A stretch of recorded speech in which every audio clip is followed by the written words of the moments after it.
Welcome and good afternoon, everybody, to the Cabinet meeting. This meeting is being broadcast live via the Council's website and will be archived so you can view it afterwards. Members are reminded to switch off their microphones on and off before they speak. Please turn them off when you've finished speaking. Apologies for absence. I've received no apologies. Urgent items. There are no urgent items. Declarations of interest. All members who wish to declare a disposable in pecuniary interest in report to the business case for local government reorganisation. The Corporate Governance Committee on the 23rd of June approved a dispensation for all members to allow them to take part in any discussion and vote on any matter relating to the office they hold at County Council. So all members will be able to stay in the room and vote on this matter. Agenda item 3, local government reorganisation business case. The only item on today's agenda is seeking approval of the County Council's business case for local government reorganisation in Leicestershire. A supplementary report was circulated last week, and this contains the draft business case. I'd like to ask Declan Keegan, the Director of Corporate Resource, who will present this report. Thank you, Chair. The County Council has been developing a comprehensive business case for local government reorganisation following the Minister's letter in February 2025. This invitation to restructure two-tier areas into unitary authorities was also sent to the District Councils, Leicester City Council and Rutland Council. This provided each organisation with an opportunity to submit a proposal. Any organisation not submitting would in effect lose its voice in the reorganisation debate. In response to the invitation, this council submitted an interim plan in March. The rationale behind the submission was that a simple, efficient structure is the best way to operate local government, and this aligns with the public's view. This rationale has been built upon for the latest business case, with the key change since March being the inclusion of Rutland in the single unitary proposal following government's feedback. In developing the business case, a detailed analysis has been performed to update the financial modelling and options appraisal with a particular focus on service benefits to residents. A key part of the analysis was understanding the views of partners and residents. Over 1,000 residents contributed through surveys, focus groups and workshops, alongside inputs from businesses, voluntary organisations, parish and town councils and staff. Feedback shaped the proposal to prioritise service continuity, local identity and financial resilience. As part of the engagement, a couple of workshops were undertaken with the Scrutiny Commission to consider and input into the proposals. Feedback from scrutiny led to refinements, including clarifying governance arrangements, protecting local identity, particularly with reference to the inclusion of Rutland, and addressing serious concerns about Leicester City boundary expansion proposals. On the 12th of November, full council endorsed the draft business case, confirming opposition to any city boundary expansion and requesting a referendum if any such option is pursued by government. The business case now sets out a preferred model of a single country unitary for Leicestershire and Rutland, which is designed to deliver efficiencies amounting to £40 million of annual savings, improve service delivery and strengthen community engagement through neighbourhood committees. Subject to Cabinet's approval, the business case will be submitted to government by 28th of November. The recommendations include a delegation for officers to make changes to the business case following this meeting. This is simply to maximise the time available to ensure the case is presented as clearly as possible and would not change the principles that the case is built upon. It is expected that government will instigate a statutory consultation early in 2026 that will ask for input from affected councils, stakeholders and the public. A decision on which option to implement is expected before the parliamentary summer recess next year. This will allow legislation to be laid before Parliament to establish new authorities, with election planned in May 2027 for the Shadow Authority. This timetable is ambitious, and whilst government has acknowledged the risk of slippage, their aim remains to complete reorganisation within the current Parliament. The recommendations are as set out on the order. Thank you, Declan, and thank you to all the officers who worked to get this proposal finalised for our approval today. I'd also like to thank colleagues in scrutiny who helped shape the final proposal. I'd also like to say a huge thanks to John Sinnott, our retiring Chief Executive, who played a major part in organising this wonderful and incredible document. and to all the officers. There's a large group of officers have been involved in this, some more than others, but it is a huge document. This is an historic moment in time, because it was 50 years last time such an event happened. So we know the sort of things that we're up against and where we're going with this. This is huge. With the officers' help, we've been able to put forward a really first-class, robust document. And this is for us, but it's also for the people of Leicestershire, because we believe sincerely and honestly that our proposals are by far the best for this county. So, I'll carry on if I may now, but I had to interject because it's such an important thing, and it's so important because the officers who've played a part in this has been first class. We must never forget that. It's easy for us to smile and take the honours, but there was serious heavy lifting done in the back, and I want them all to be proud of what they've done and to thank them sincerely. The business case represents a robust plan to streamline local government and eliminate duplication and deliver annual savings of approximately 40 million, has been backed by a strong majority in full council. It is only viable option being submitted to government that meets the criteria and is on a sensible economic and physical geography. By consolidating services and governance, we will maximise the efficiency and strengthen financial sustainability, ensure that resources are directed to frontline services. The proposal is grounded in detailed financial modelling, has been independently validated, and there's been plenty of engagement with stakeholders. It addressed the challenges of the rising demand, funding pressure, and a need for a clearer accountability.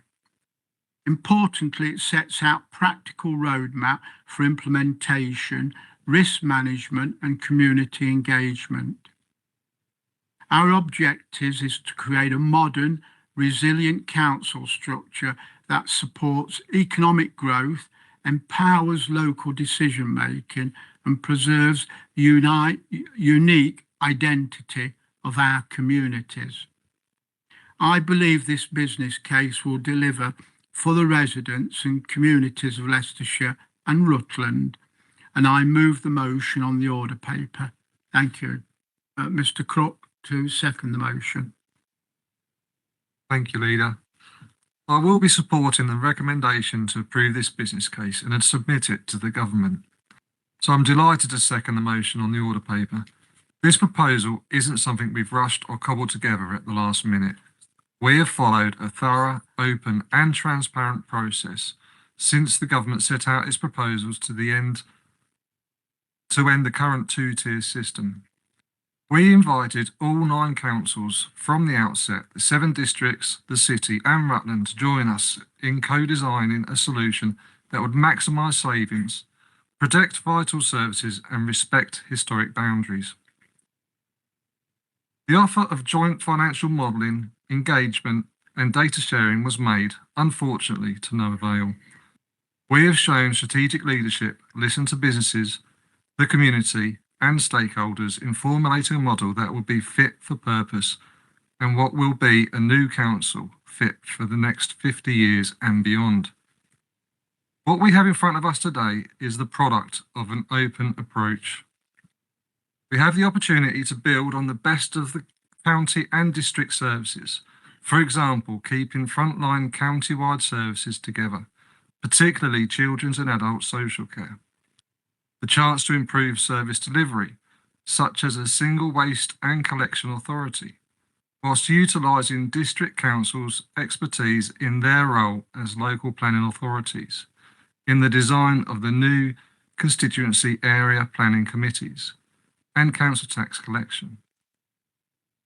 This is a proposal built on robust conservative financial modelling that delivers 40 million of savings without relying on new borrowing and without year-on-year council tax hikes, and has been independently assessed for its viability.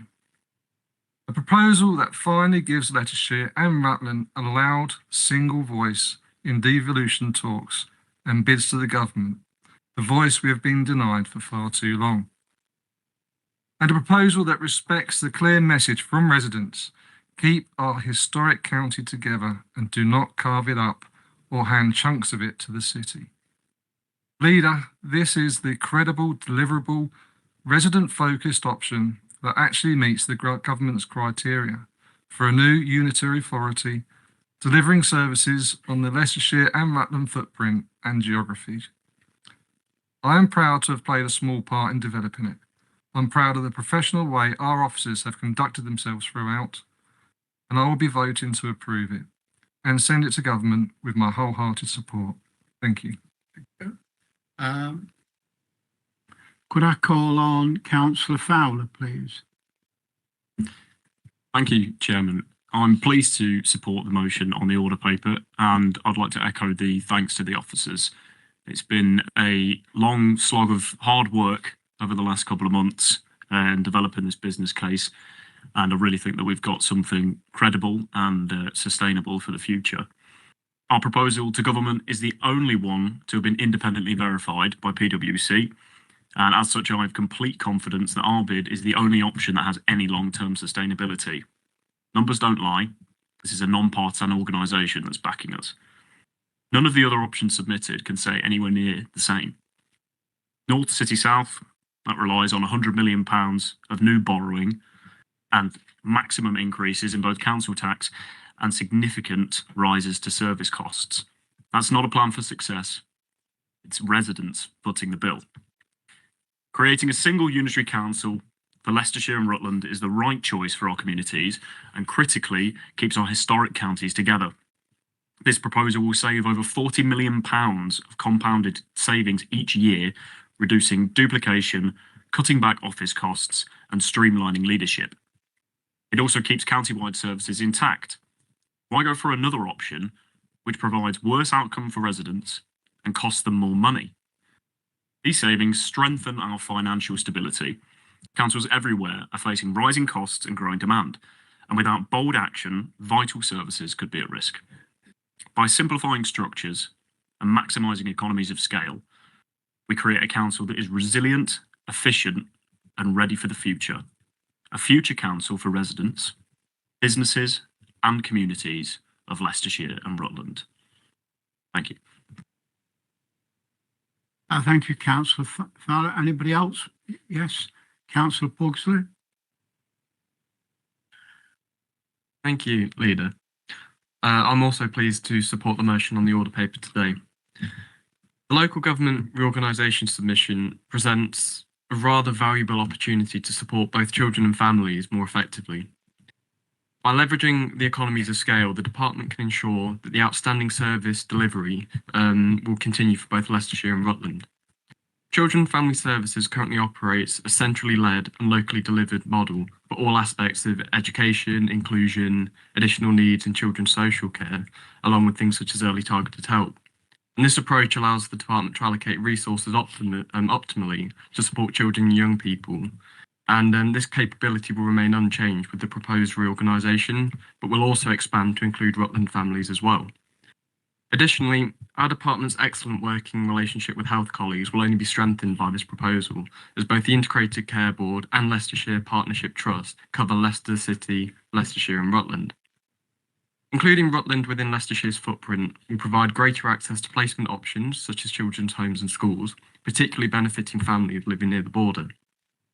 Although Rutland does not have its own special provisions, children and young people already access Leicestershire's provisions under the current organisation, meaning education sufficiency can be more effectively managed under the proposals. They'll also support further discussions and a wider scale review of increased alternatives to high costed provisions and placements through new commissioning opportunities.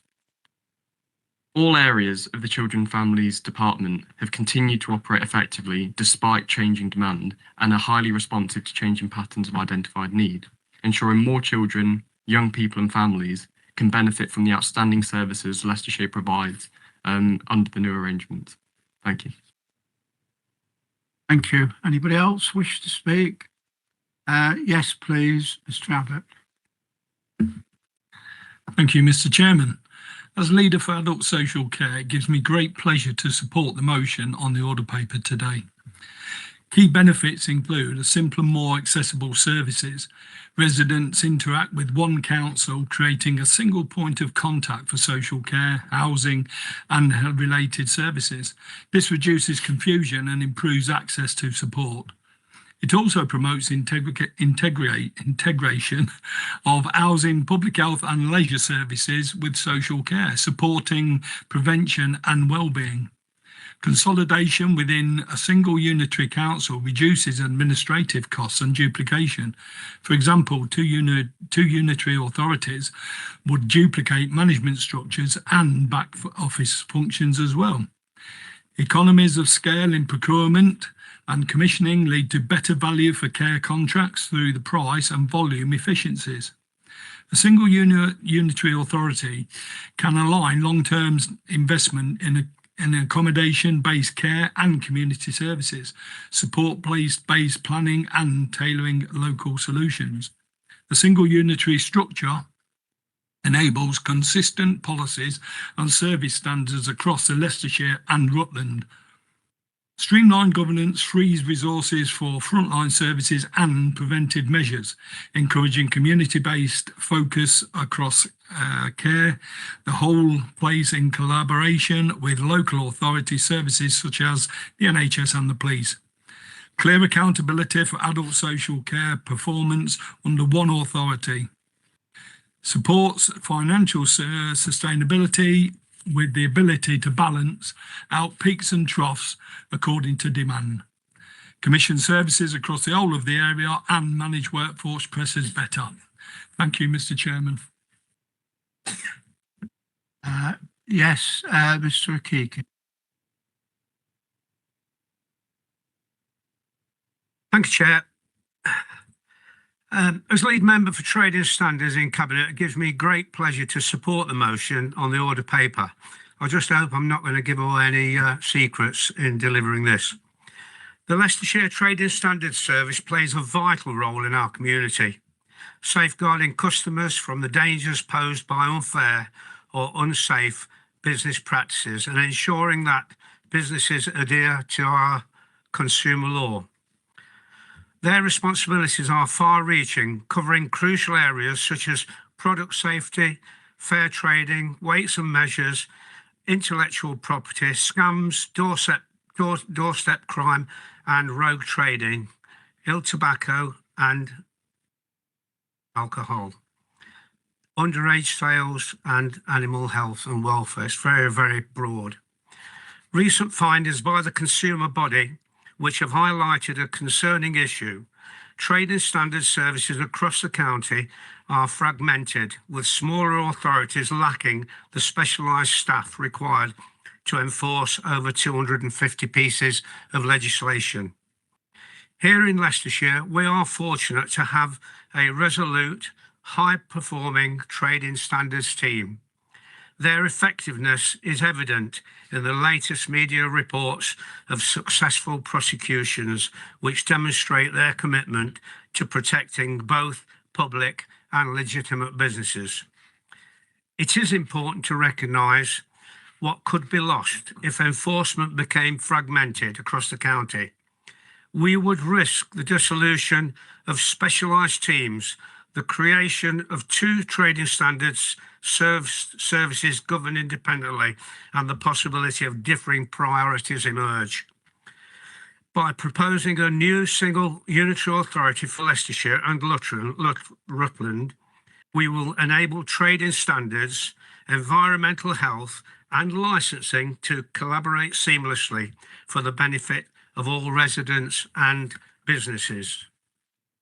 We will continue to be able to protect individuals, communities and businesses from harm and financial loss, support businesses to thrive by maintaining a fair trading environment, improve the health and well-being of our people, and fulfil our statutory responsibilities to deliver consumer and public protection services across Leicestershire and Rutland.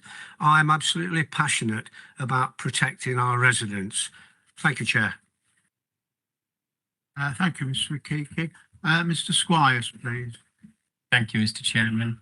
I'm very pleased to join Cabinet today in approving this proposal. It comes after months of hard work, teamwork, and listening to what our residents have told us.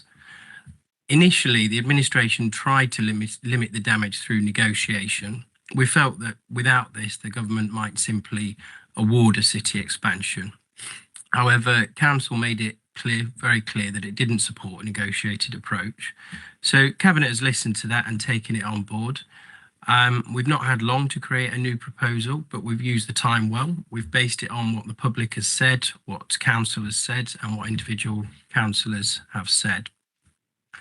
Our new plan, called the One County proposal, is clear. It opposes the expansion of Leicester City and keeps Leicestershire and Rutland together under one unitary authority.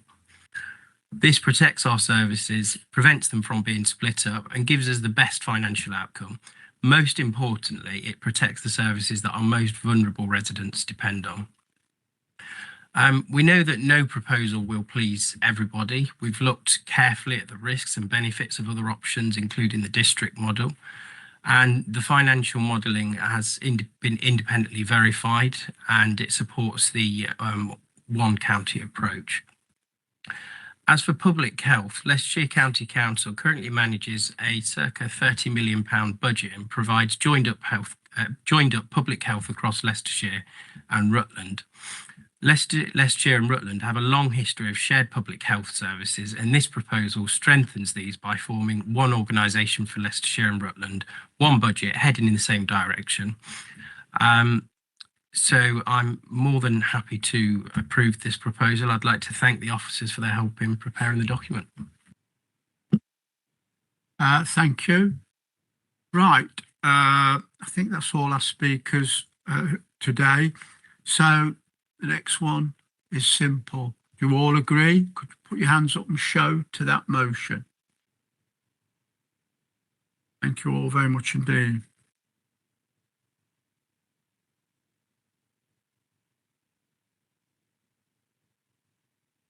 Right, item 4 is items referred from the overview and scrutiny. There are no items referred from the overview and scrutiny committee.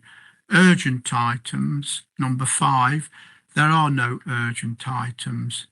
That then brings this meeting to an end, and I want to thank you all on this historic occasion. It is an outstanding thing that we're involved with and hoping to achieve, and God willing, we will achieve it.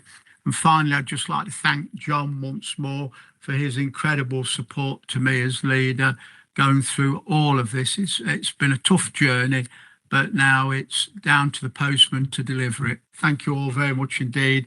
And thank you for your attendance. And I wish you all well and a safe journey home. Thank you.